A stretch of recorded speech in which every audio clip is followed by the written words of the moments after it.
It has been a whole 2 years and 2 months since our beloved Concerned Ape gave us a first look at his upcoming project, Haunted Chocolatier. I covered the first announcement in a video as soon as it was made. I knew this was a game I would definitely be playing when it came out. More news, teasers, and other snippets of the game has been posted since then. So I decided I would wait and share my thoughts and insights in a deep dive video. Sit back and relax as we jump into the wonderful world of Haunted Chocolatier at the end of an eventful year. Haunted Chocolatier is an RPG shop simulation game. Instead of managing a farm, you run a chocolate shop. Your character is a chocolate maker living in a haunted mansion. The ghosts of the mansion appear to be quite helpful and friendly and take an immediate liking to us. Here we can see them as little helpers in the shop. Aren't they cute? There is a larger environment to explore outside of your store. In this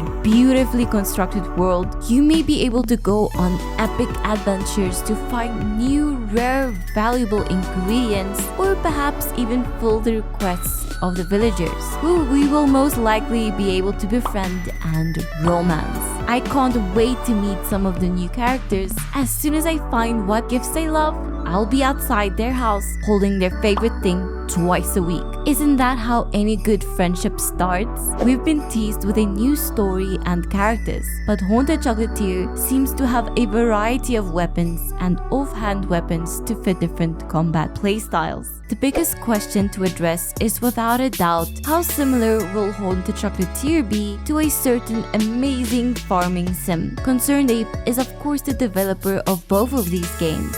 So I've even wondered if our chocolate shop will be in the same universe as Pelican Town. I mean, maybe it's just in the next town over, but what if our mission is to create the greatest chocolate shop in the Gotoro Empire? For now, we will have to wait and see, but I am excited for a fresh, spoiler-free gaming experience. Stardew Valley, for all of its strengths, certainly does not have the most developed combat system in the world. We will have access to a wider variety of weapons, as well as offhand shields and ranged weapons. Our poor slingshot will become a thing of distant memory. Better combat tools also means better enemies, and even boss fights. As an undercover Souls game enjoyer, this is just a dream come true. I mean, a cute chocolate shop and epic boss fights? What more could a girl ask for? We also know that the gameplay loop will be different from Stardew Valley's farming-based style. Concerned Ape has announced that our main objectives will be gathering ingredients, making chocolate, and managing our shop. I assume more rare chocolate will take longer to make, leaving more room for other activities. It's easy to assume that the days will be the same lengths as before, but this has not been confirmed yet. You are expected to start from scratch and integrate yourself with the community while working and filling a role in your town. In this sense, the games will be the same, but I am happy to say I believe this is where the similarities end. With Stardew Valley still getting a new update, we have never felt the need to want anything resembling a Stardew Valley 2. A fresh world with fresh goals is exactly what we need. Like Stardew Valley, Haunted Chocolatier is set to release first on PC and most likely all other platforms soon after. Unfortunately, it does not seem like the game will allow multiplayer in its current state, so we won't be able to invite a friend to be our fellow chocolatier. Now, we have a good amount of clues and information to work with at this time. In a recent interview with Game Rant, Concerned Ape mentioned drawing inspiration from Diablo 2 when developing a new combat system. Diablo 2 might not be the first choice of a cozy gamer, but just hear me out. We could actively increase a variety of combat stats to suit different fighting styles. Boss fights that may require creative solutions more than raw attack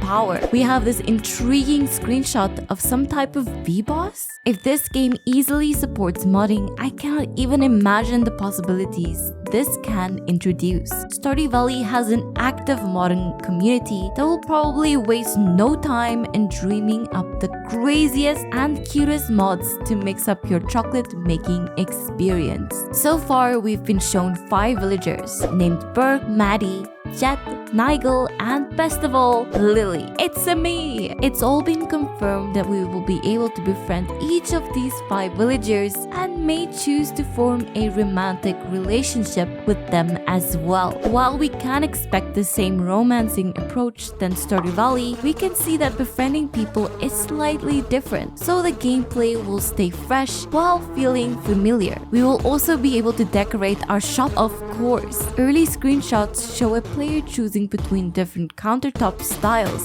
so it's a fair assumption that we will be able to do the same for every little corner of our shop. So new combat, new befriending, and new decorations. Count me in. The second most important thing to address is the release date. Concerned Ape has confided that he took around 4 years to develop Stardew Valley 1.0. The game has been in production since 2020, although a break in development was announced in April to complete the upcoming 1.6 Stardew update. Even though I am practically bursting with hype, I know it's still too early to get overexcited. After all, the game might not even be out for another 2 years. But I can wait. The most important thing is that our beloved developer does not feel rushed or pressured to complete his new project, as this kind of pressure is the enemy of a well-crafted, lovingly made game. Then again, maybe we'll get surprised with a release as soon as next year. Here's to hoping. Okay, so that's everything we know for certain, which brings us to my favorite part of the video, the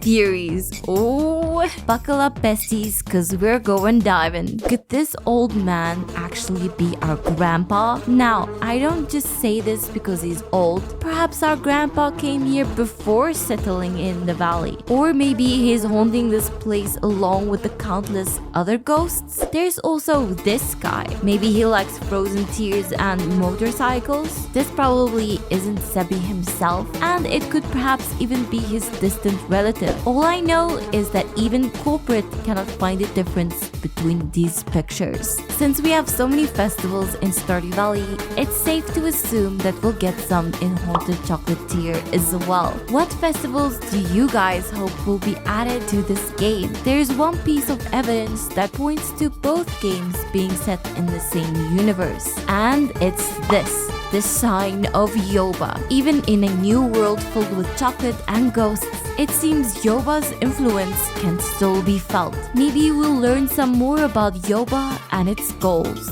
The most peculiar mystery to solve is the mystery of the ghosts in and around our shop. Could they be villagers who have passed on? Is working on our shop some kind of punishment or hell for them? It would be interesting if you could affect the amount of ghosts in your shop. I wonder how they all became ghosts. Perhaps some kind of tragedy or disaster years before. These are all pretty dark, and I actually hope they're more like the Junimos as friendly little chocolate-loving spirits. And there you have it. I hope this video helps build hype and support Concerned Ape during Haunted Chocolatier's development. It's fun to speculate, but at least we have clips, posts, and screenshots to work with already. If you already knew everything in this video, you are a star. If you didn't, leave a like and subscribe for more content like this. Thanks for watching.